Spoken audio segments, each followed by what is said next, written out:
मस्त सकाळ झाली आहे आणि 7:45 वाजले आता।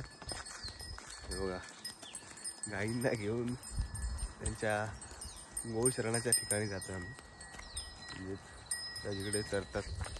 हो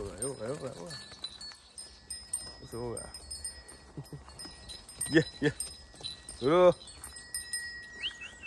बो। हे बघा इथे आपण शेती करतो ना, मागच्या काही शेतीच्या ब्लॉगमध्ये तुम्हाला ही जागा माहिती असेल। असं मस्त धुकं पडलंय।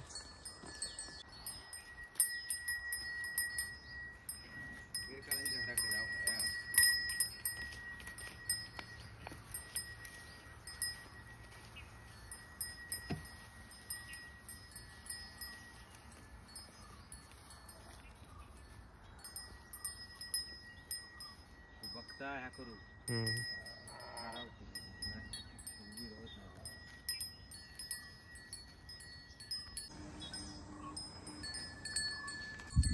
तर नमस्कार मंडळी, मी अमेन नाईक तुम्हा सर्वांचं स्वागत करतो कोकणी दिलच्या या नवीन एका एपिसोडमध्ये। मस्त आज डे 2 आहे कोकणातला आणि सुंदर अशी सकाळ झाली आहे। आणि इथे आल्यावर तुम्हाला माहितीच आहे सकाळी सकाळी माझं आवडतं काम हे बघा गाईंसोबत त्यांना चरायला घेऊन जाणं। सो इथे आपली माऊली दिसते तुम्हाला मागे, इथे गुरु, तिकडे शंभू आहे, तिकडे मूर्ती आणि वरती तुम्हाला दिसत असेल गौरी पण आहे। सो गौरीने आत्ताच एका म्हणजे 22 तारखेला एका छानशा अशा पाडीला जन्म दिला आहे। सो ते मी एका ब्लॉगमध्ये दाखवेनच किंवा नेक्स्ट ब्लॉगमध्ये दाखवायचा प्रयत्न करेन त्या पाडीला।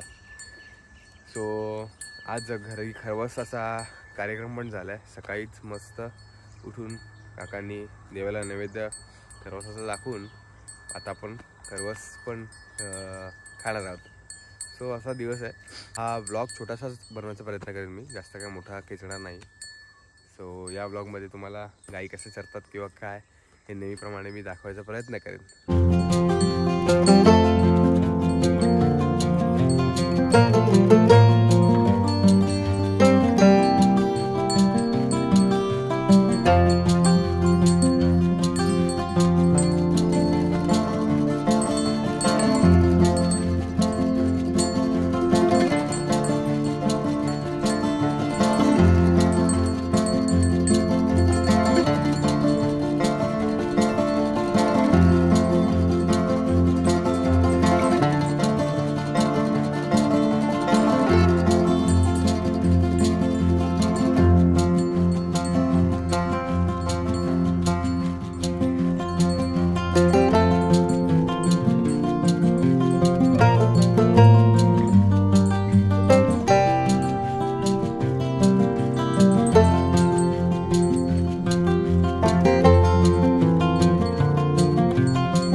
गौरीला पण तिकडे सोडलं आहे, पण आत्ताच तिने वासराला जन्म दिलाय ना, तर तिचं मन आहे ना राहत नाही आहे तिकडे ॲक्च्युली।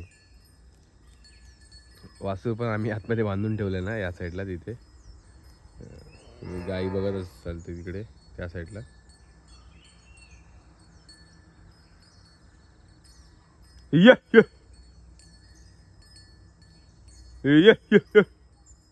आता हमरेल बघा. तर कोकणात पहिल्या बऱ्याच घराण्यात म्हणजे घरांमध्ये दिवसाची सुरुवात अशी व्हायची म्हणजे गाईने चरण्याला घेऊन जायचं किंवा काय. पण आता सगळ्यांकडे गाई गुरं नाही आहेत. पण आता चित्र बदलत चाललं आहे. म्हणजे शहरीकरणाचा अभाव असल्यामुळे आता आपल्या इकडे काका वगैरे काकी यांचा चांगल्या पद्धतीने सांभाळ करतात म्हणून हे शक्य आहे मला दाखवायला तुम्हाला. नाहीतर मी पण तुमच्यातलाच एक असलो असतो त्यांच्याकडे. म्हणजे वेळेअभावी किंवा माणसांअभावी हे सगळं करणं शक्य नाही आहे. सो सॅल्यूट टू काका काकी.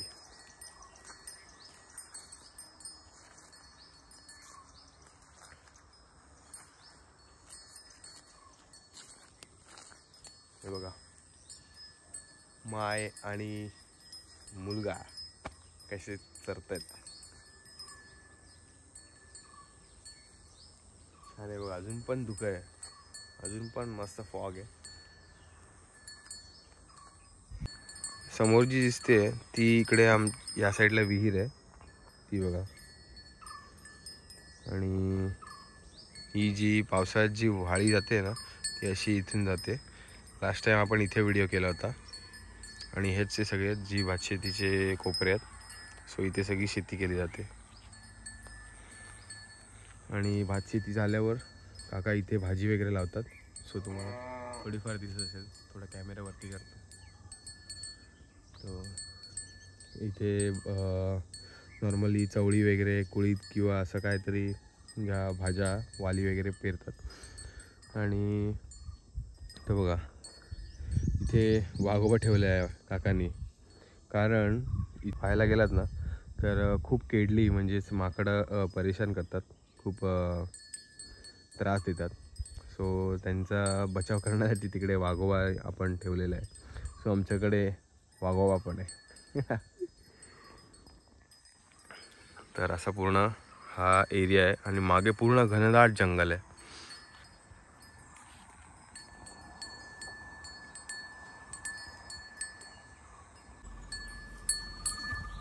तर माऊली पण आता 9वा महिना लागलाय. तेव्हा तिच्या पोटात थोडं थोडं बाळ असं कधीतरी दिसतं मध्ये हालचाल करताना. सो गौरीनंतर आता माऊलीसुद्धा आई होणार आहे दुसऱ्यांदा इथे आल्यावर. सो गौरव ही खुश खबर आहे. आणि तुला मी सांगितलं पण होतं. सो तुझ्यासाठी एक खास माऊलीचा जवळ शॉट. तो गुरु पण आहे बाजूला. तो आईची पाठ काय सोडत नाही. पण माऊली बिचारी आमची चांगली आहे.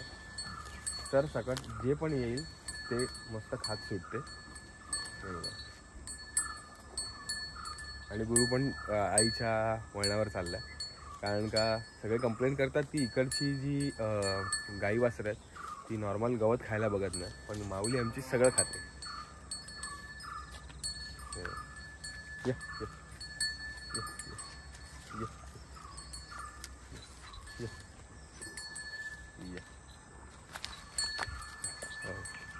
मस्तीखोर आहे एकदम.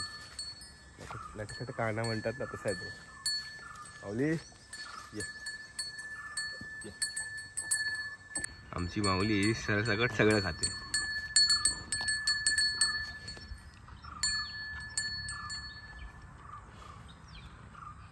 मस्त उन्हाची थोडी तिरीप तिच्या अंगावर कशी शाईन करून जाते बघा.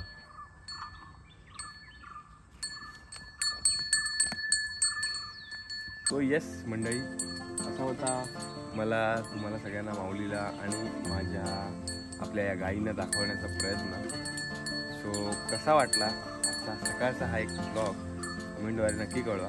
तुम्ही पण हे असं गाईंसोबत टाईम स्पेंड करत असाल तर या व्हिडिओला लाईक करायला विसरू नका. कमेंटसुद्धा करा तुमच्या काय जे पण प्रतिक्रिया असतील हे बघा. आणि आम्हाला नक्की कळवा की कसं हे गाईंसोबत तुमचं आयुष्य आणि जीवन चालू आहे किंवा तुमचा काय प्रयत्न असेल गायींसाठी काय करण्याचा, तो कमेंटद्वारे नक्की कळवा. तोपर्यंत भेटू नेक्स्ट ब्लॉगमध्ये. या या या या